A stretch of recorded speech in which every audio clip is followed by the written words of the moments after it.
हाँ जी friends, welcome to taxation with Archit. See Archit Goyal this side. आज के सेशन में अपन जानेंगे कि जब आप कोई प्रॉपर्टी परचेज करते हैं तो आपको टीडीएस के कुछ कंप्लायंसेस करने रहते हैं। तो विदाउट एनी फर्दर डिले आज का सेशन शुरू करेंगे, ठीक है। देखो, जो आपका पुराना सेक्शन हुआ करता था, सेक्शन 194 आईए, जो बात करता था किसकी, अगर आप कोई भी इमूवेबल प्रॉपर्टी परचेज करते हैं तो आपको टीडीएस डिडक्ट करना होता था सामने वाले पार्टी का। फॉर एग्जाम्पल, मिस्टर ए ने प्रॉपर्टी परचेज करी मिस्टर बी से, और जिसकी वैल्यू 50 लाख से ज्यादा है, consideration as well as stamp duty value, तो मिस्टर ए जब भी मिस्टर बी को प्रॉपर्टी का पेमेंट करेगा तो 1% से टीडीएस को डिडक्ट करेगा। ये तो पुराने एक्ट की बात हो गई। मैं बात करता हूँ इनकम टैक्स एक्ट 2025, जो विथ इफेक्ट फ्रॉम 1 अप्रैल 2026 आपको फॉलो करना है। तो 1 अप्रैल 2026 के बाद आप कोई भी प्रॉपर्टी परचेज करेंगे तो उसका न्यू सेक्शन क्या रहेगा? Section 393 sub section 1, table serial number 3 item number 1। अगर मैं कोड की बात करूं, सेक्शन कोड 1010, तो आप सेक्शन कोड भी ध्यान रख सकते हैं।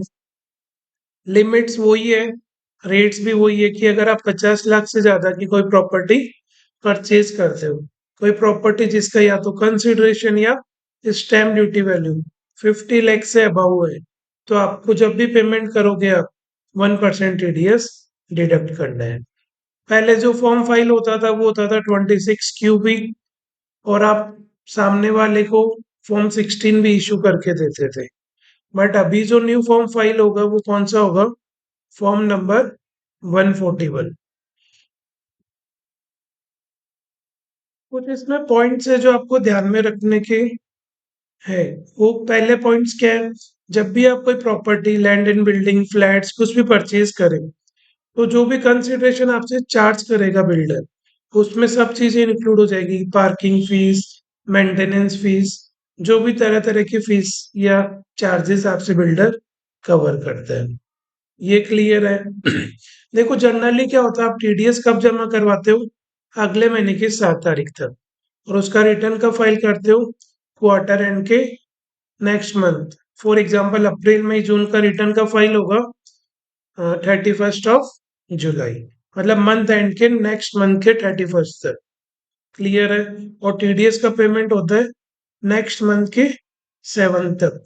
क्लियर है?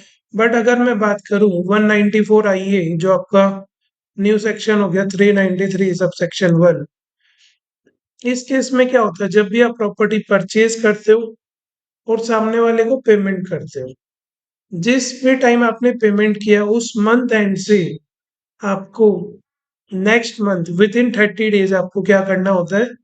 आपका टीडीएस भी जमा करवाना होता है और रिटर्न भी फाइल करना होता है। इसमें दोनों कंप्लाइंसेस साथ में होते हैं। डिपॉजिट भी साथ में होगा टैक्स, एंड रिटर्न फाइलिंग भी उसी के साथ होगा।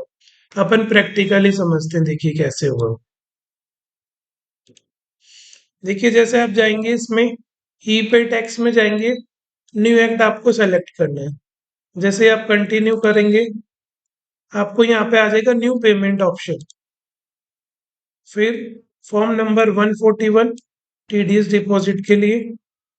अब आपको सबसे पहले सेलेक्ट करना है आप जिसका टीडीएस काट रहे हो, डिडक्टिव टाइप क्या है, कॉर्पोरेट मतलब कंपनी या other than company.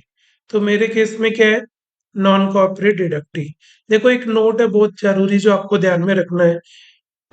You can include multiple deductee in one form only, all have the same deductive type। देखो, पहले क्या हुआ करता था, जब आप फॉर्म 26 क्यू भी फाइल करते थे पुराने एक्ट में, तो अगर मल्टीपल बायर और मल्टीपल सेलर है, तो देखो बायर अगर मल्टीपल है तो मल्टीपल फॉर्म्स फाइल करने पड़ेंगे। बट मल्टीपल सेलर होते थे तो फिर आपको 2 बार फॉर्म फाइल करना पड़ता था एक ही बायर को। बट अभी क्या कर दिया, अगर आपका जो सेलर है और वो सेम कैटेगरी के हैं, फिर चाहे मल्टीपल हो, तो सिंगल फॉर्म से आप ये कंप्लायंस कर सकते हैं।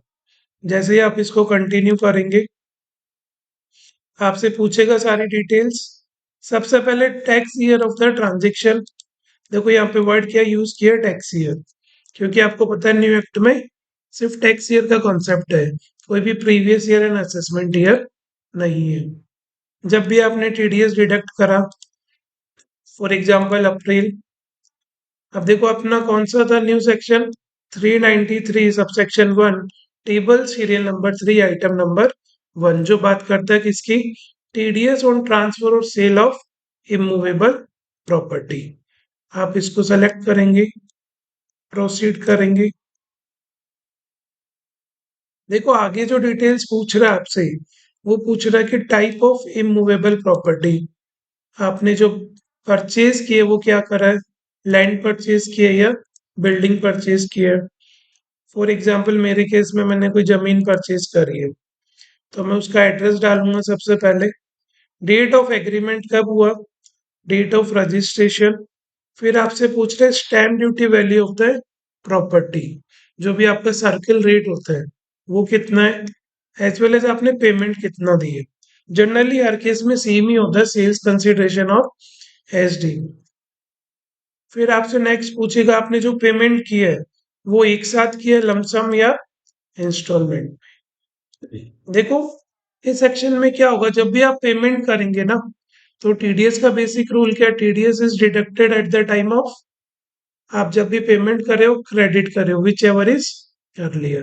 तो अगर मान लो आपने कोई फ्लैट परचेज किया और 4 इंस्टॉलमेंट्स में पेमेंट करेंगे, तो हर एक इंस्टॉलमेंट के टाइम आपको टीडीएस डिडक्ट करना रहेगा।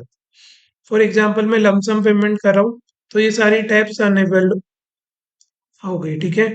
जैसे आप इंस्टॉलमेंट पे करेंगे तो ये एक्टिव हो जाएंगी सारी टैब्स।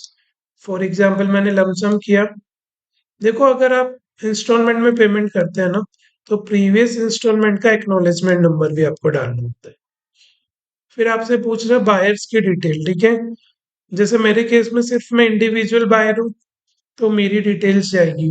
अगर मल्टीपल बायर है, फॉर एग्जाम्पल मैंने किसी और के साथ प्रॉपर्टी मिलके बाई करी है, तो दोनों बायर्स की डिटेल जाएगी, वो अपना रेस्पेक्टिव शेयर्स यहाँ पे इनपुट करेंगे। सेम आपको सेलर्स की डिटेल भी इनपुट करनी है। That's all for today. आशा करता हूँ आज का सेशन पसंद आया होगा। फिर भी आपको कुछ डाउट रहता है तो वीडियो के नीचे कमेंट कीजिए, लाइक कीजिए और चैनल को सब्सक्राइब कर लीजिए। मिलते हैं अगले सेशन में, तब तक के लिए बाय।